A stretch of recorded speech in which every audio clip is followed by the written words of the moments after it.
Welcome to Show Me Online Teaching. Our goal here is to provide practical ideas for online teaching and learning. Each episode features a guest teacher sharing a favorite lesson, and in writing project style, we're going to work with activities and ideas that are adaptable across subject levels, elementary through college. Today, we're really pleased to have with us Stephanie Wightman sharing her lesson. And then we'll also have support in adapting this lesson from Casey Doherty in the Republic School District, from Jeff Dierking in Raytown, and Linda Brock in Blue Springs. I also see some of our other friends are on the call. We're really excited to have you. And we have Julie Sherman kind of behind the scenes from the Missouri Writing Projects Network and from Marceline School District. Final reminder to use the chat feature, and I'm gonna let Steph introduce herself and just take it from here. Okay, great, thank you. Well, first of all, thank you so much for inviting me to be a part of this. I'm so excited. And I also want to point out that while we're at home, it's a great time to write. On our sunny days like rainy days, it's always a good time to write. So we have lots of opportunities to be writers and to grow writers with our students during this time. My name is Stephanie Wightman. I am a middle school language arts teacher and media specialist in the Columbia Public School District. I have been a part of the writing project for now 15 years, and I absolutely love this space. I love working and collaborating with such smart, wonderful people. So I'm just honored to be a part of this today. Today we are going to talk about photography and writing, and we're going to use a piece of a project that I did that I do with students using photography. What I ask students to do when we're in the classroom or doing this is to go out in their world and photograph it, and then we bring that photography back and we use that for this type of activity today. We have a big photo gallery with all kinds of different writing, poetry, nonfiction writing, that type of thing at the end, where students display their work and their writing, and we have a big celebration with it. So this is kind of a piece of that project. Students at home right now can go and they can take their pictures and they can bring it to this space to write from. Today, I have a picture though that we're gonna use. The picture is split up into quadrants, and we're gonna only see a little bit at a time until the very end.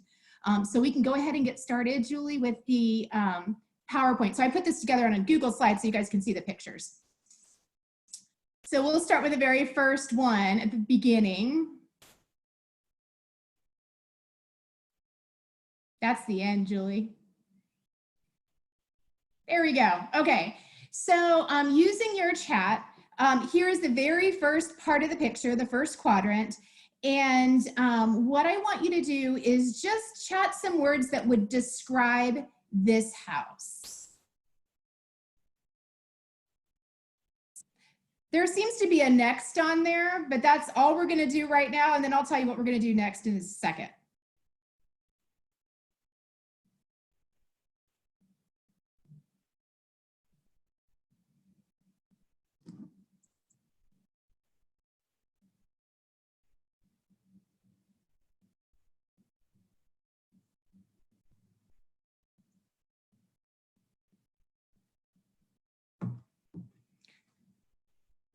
Okay, so we're getting words that are coming up in that chat. We can use some of those words like tall peaks and rectangular and things that point to the sky.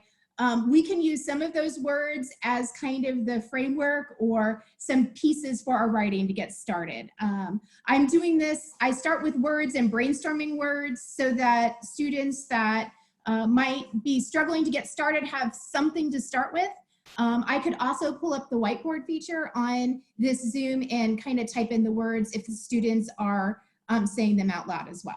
So for a minute, using some of the words that are in that chat and the own things that you're going to come up with, just write a description about what you see.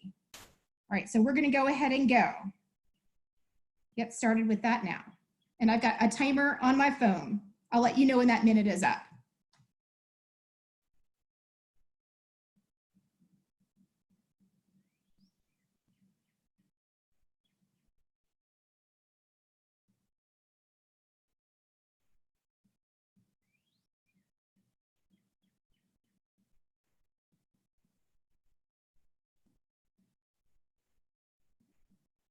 Okay, we're about half done. So try to double the writing that you have at this point.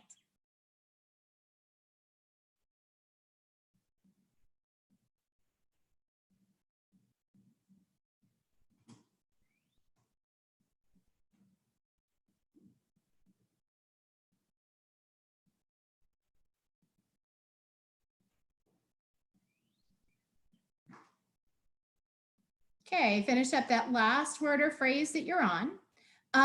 As a side note, when I was doing this with middle school kids, their feedback to me was that a minute is not long enough. And so you might want to extend this writing to 2 minutes, giving them a little bit more think time too at the very beginning of it. All right, we're going to go to the next slide.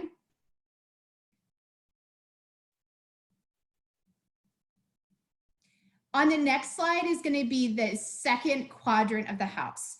So you could choose to continue brainstorming words first. You could also continue doing that with the class, but we're going to think about the light in this picture. And so what do you notice? Focus on the lighter parts of the picture. What areas have the lightest color? How would you describe them? You could also focus on, as you're kind of seeing all the corners of the picture, because our eye kind of goes to the center. So we might want to look in the upper left where there's fence, or the kind of left-hand side where there's fence, or the bottom right where there's grass. You could talk about the light of the dog, the light of the garage door, the way that there's different shading in the driveway going up to the garage. So we're going to add another minute of writing. And go ahead and think about the light in this part. Go ahead and get started.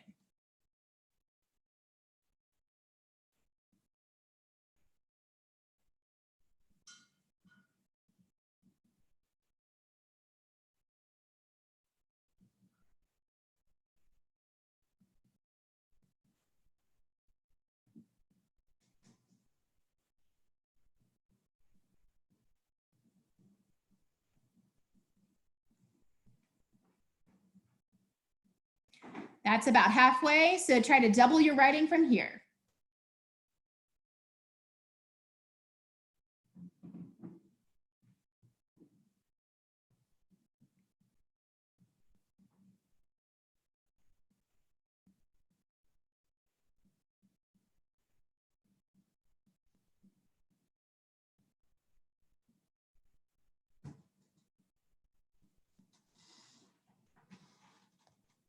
Okay, and finish up that last word or phrase that you're on. I have some examples that are on the next slide. These are a 6th grade and an 8th grade middle school student. For the first 2 pictures that have been, like, these were some writings from the first 2 pictures. So like the one student, you can see on the left-hand side the words that they came up with. And then the one student said, I sit in my room as the cold winter air, I think, flies through the vents, the big chimney puffs long because of long something of steam. The shingles creak as the cold wind seeps through them. So just an example of a student writing with these. We are going to travel to the upper right quadrant of the picture. And we're going to think about shadows now.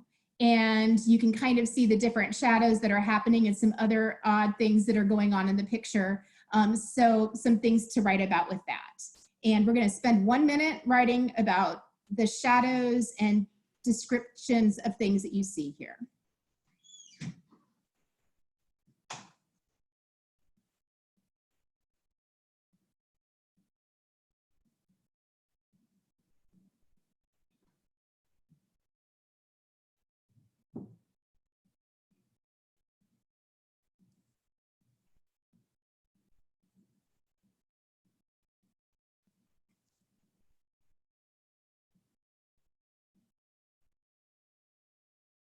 Okay, that's our halfway point.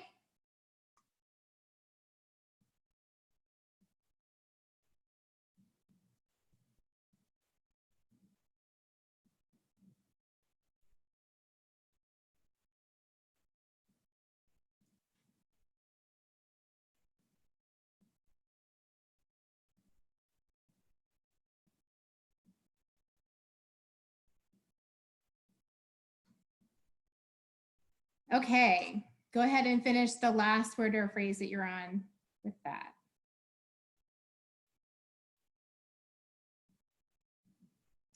And then we'll go to our final picture. This is the lower right-hand side, our final quadrant. So this is a point where you could choose to continue working on description, or you could add some characters to a story if you wanted to write a story with this. When I was working with middle school students today, one of them wrote a story and the other one just wrote a description. Both of those would work in this space. So you have another minute to look at what it is that you're seeing and thinking about if you would turn this into a story, what characters could you introduce? Or you could just continue to work on a thick description of what you see. So one more minute of writing, and then we'll take a look at some of our mentor text for this type of thing. Okay, go ahead and get started.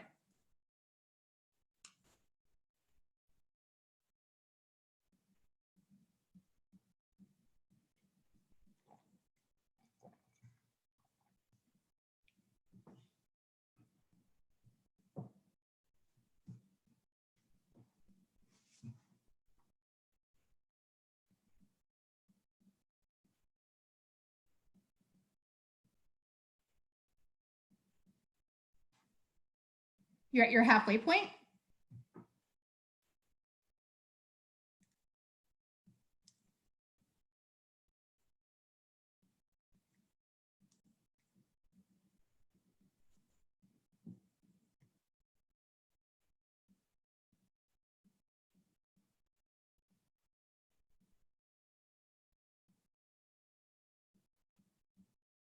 Okay, and finish up the last word or phrase there. Okay, so Roald Dahl writes some great description about houses. There's lots of different mentor authors that we could take a look at that allow us to think about how we could write a rich description of a house. This one is middle school level, but I considered using like Hobbit and the Hobbit hole as a description as well. So depending upon the level of your students, you could kind of use this as a level up or level down, depending upon what you would need.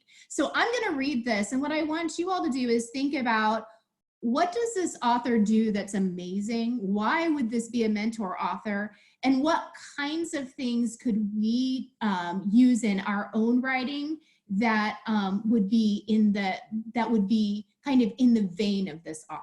So this is from Matilda by Roald Dahl. Matilda saw a narrow dirt path leading to a tiny red brick cottage. The cottage was so small it looked more like a doll's house than a human dwelling. The bricks it was built of were old and crumbly and very pale. Something, I can't see that word right there. It had a gray slate roof and one small chimney, and there were two little windows at the front. Each window was no larger than a sheet of tabloid newspaper, and there was clearly no upstairs to the place. On either side of the path, there was a wilderness of nettles and blackberry thorns and long brown grass. An enormous oak tree stood overshadowing the cottage. Its massive spreading branches seemed to be enfolding and embracing the tiny building, and perhaps hiding it as well from the rest of the world. So what does Roald Dahl do in this writing that we could try as writers as well?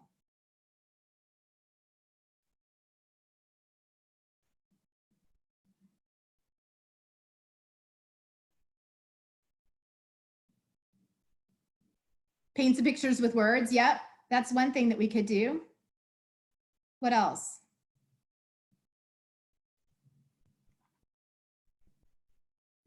I love the repetition of some of the things that the writer's doing: wilderness of nettles and blackberry thorns and long brown grass. So like that repetition, I think, is important. I love that too. And the use of "and" in that sentence as well, I find interesting. Mm-hmm. What else? I like the last line where the massive spreading branches seem to be enfolding and embracing. So that he creates not just the picture with the the personification, but kind of the tone, you know, gives me that warm shelter feeling. I love that.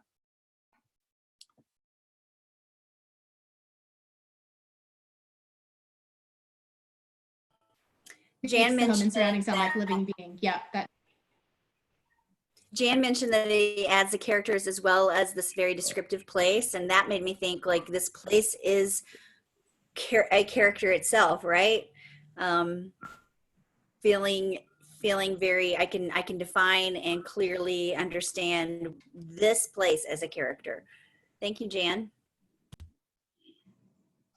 Okay, so for the last little bit, we're going to put it all together. We have kind of brainstormed 4 different parts of this picture. We've looked at a mentor text and thought about how we could create a house as a character and some of the ways that an author uses really good description and personification in order to do that. And so we're going to pull it all together on this last slide here. And we have some choices of the directions that we could go. We could use like our 4 pictures in combination with our mentor author to write about the house. We could start a story, or we could just use a description, either way.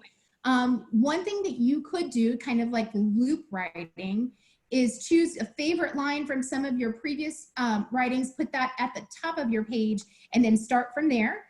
You could also just kind of set your other writing aside or flip it over and just start from a new spot. But we're going to kind of take a fresh view of this and put it all together. For this, we're going to have, I'm going to do 1minute 30 seconds. I would give my students a longer amount of time for that, but 1minute 30 seconds to go ahead and get started. So go ahead and do that now.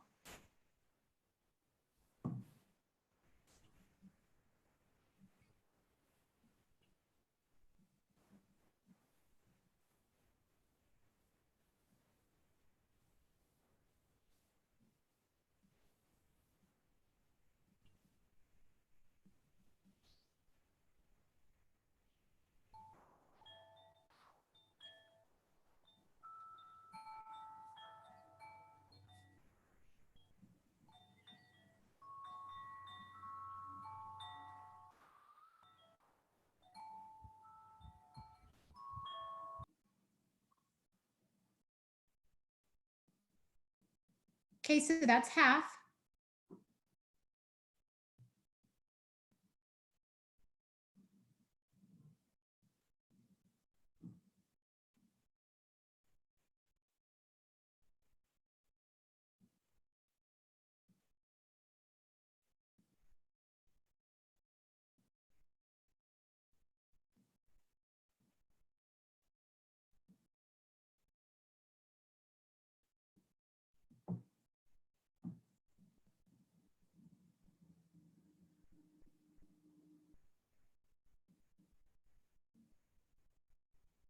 Okay, finish up that last word or phrase that you're on.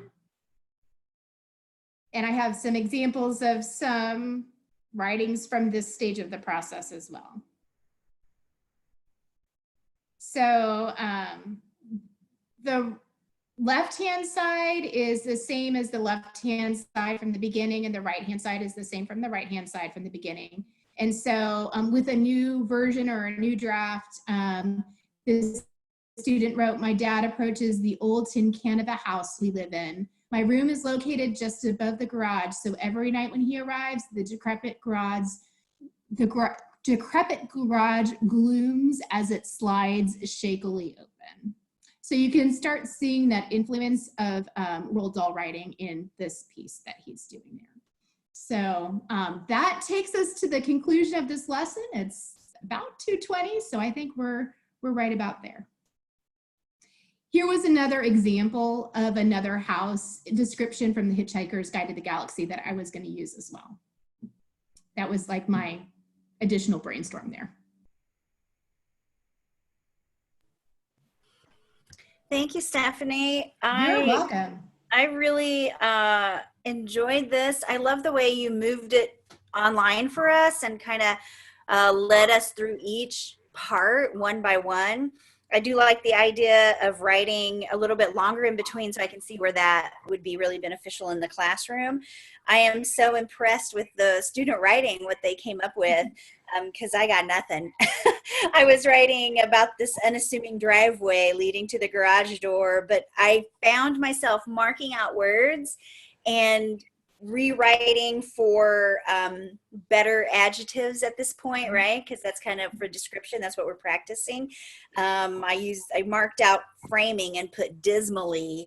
So yeah, this opportunity to use this for that descriptive, I think, is really a great starting place for us. And having them even bring their own pictures, I think, would really change the story and change the narrative for the writing. Casey, I'm going to piggyback. Oh, sorry, Katie, would you like to? I just wanted to piggyback and say that's exactly what I was thinking, that this would be perfect for revision too. You know, like a longer, just almost like quick write brainstorm, and then looking at and pulling from some of the mentor text to create almost like a goal for each writer. Like, I want to, and then they could be very explicit in what they wanted to try in their writing and purposefully practice that and get feedback. I think that would be a great adaptation. I love the idea too of using your own photos. What a way to blend like your personal story with this. That would be a nice adaptation. I wanted to add that it was really helpful for me as a writer to hear you remind me of the halfway point. So I know here we're really good about often telling our students how much time they're going to have to write, but then you lose track of the time. So I found it really helpful for you to push me by giving me the halfway point at times, and then encouraging, I think at least once you jumped in and said, let's write some more than you've done in the first half. So that's a nice little, I think, way to keep your writers motivated. I had a question for you, Steph, if you don't mind me putting you on the spot. Sure. I'm curious about why take the picture into the quadrants. What does that do? I feel like it slows us down and allows us to see all parts of the picture before we put it all together. My students struggle with, like, their description might be a sentence or two with a photo, but if I can take that photo and I can split it into 4, then all of a sudden we're forcing ourselves to look in each corner of that photo and adding to it. This particular photo we took, it's just one of our friends' houses, and we worked it with Pic Collage to give it kind of a story to it. So it actually was one that we had taken and kind of messed with over the weekend. But you know, you don't have to have a story with any of the photos. It was just fun. Yeah, and Jan pointed out that for her, having the different quadrants really helped her predict, like to think about predicting what was coming next. And I had a similar experience. So thanks for calling that out. Oh, I lost my thought. Shoot, I better mute. Well, while you're thinking, Katie, may I add, I like what you said, Jan, but it also made it kind of, because of that very aggressive dog superimposed in the last picture, it took me, I was going in one direction with my writing, and then suddenly it gave me this whole other part. So I kept thinking, wow, like I wasn't expecting that. And then it made me write more than had it just been the picture I was expecting, if that makes sense. So I like that you jarred us out of our complacency. That was intentional. Yeah, I wanted the picture to look normal until the very last slide. So that kind of, just an element of surprise for fun, really. We've done this where it hasn't had that in it, but we've also done it so that we put it in quadrants, and then I've had students write about the students, another student's photo, and kind of passed it around in groups. And so by the time the student gets their photo back, they have all kinds of different writing that they can use to kind of mine for ideas. So just another thought with that too.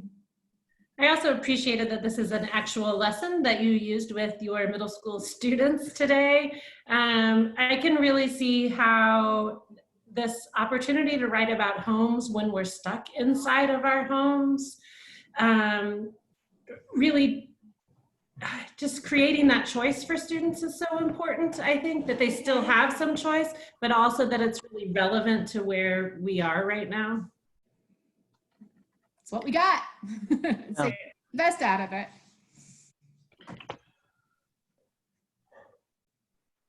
I was thinking about, I mean, I really liked the using your own photos thing. And I was also thinking, additionally, there's lots of potential there based on some photo galleries you can get access to online.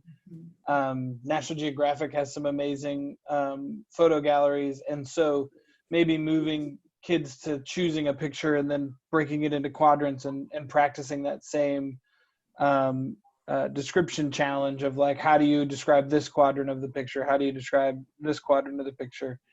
And then I really like the idea of it really created a really open-ended writing prompt in a sense, because a kid could just keep describing and write a nonfiction thing that just describes the picture, or make up a story about a sharp ear-toothed poodle.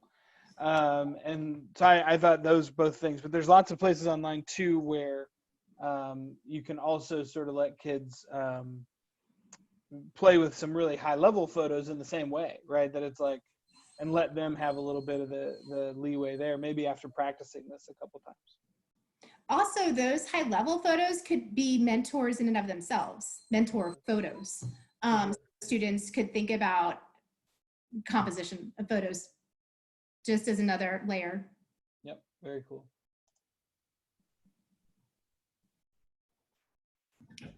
Well, our time has come to an end. I want to thank you, Steph, so much for sharing this very relevant and current activity that with us today, and thank all of you for being here with us.